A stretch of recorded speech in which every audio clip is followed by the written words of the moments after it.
Bună ziua! Astăzi m-am gândit să vorbesc despre singurătate și solitudine, doi termeni care, din punct de vedere lingvistic, sunt sinonimi. În schimb, din punct de vedere psihologic, diferențele pot să apară. La astea vreau să mă refer actualmente. Singurătatea este starea celui care trăiește singuratic, adică fără prieteni. Solitudinea, în schimb, se poate instala atunci când apare un deficit de adaptare socială. Dacă discutăm despre singurătate ca acțiune, atunci, clar, această acțiune presupune o asumare conștientă.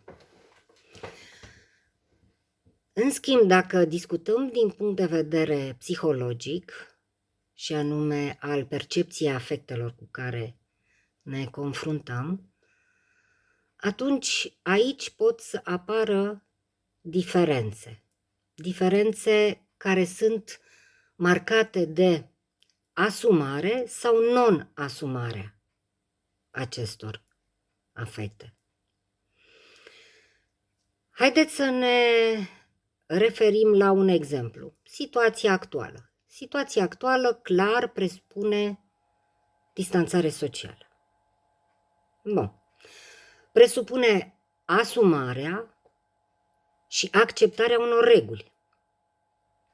În momentul în care apar stări reactive de genul revoltă sau refuz tacit, atunci discutăm de o neasumare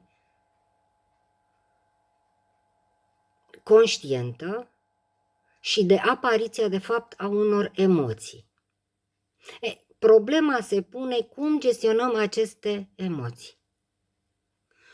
Din punctul meu de vedere, a refuza înseamnă, de fapt, primul pas către o dificultate de integrare socială.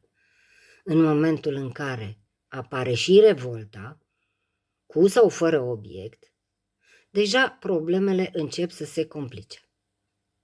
V-aș propune să vă gândiți, să meditați la acest subiect pe care l-am propus în video actual și să îmi spuneți cu ce v-ați confruntat voi în această situație de izolare socială. Vă aștept comentariile.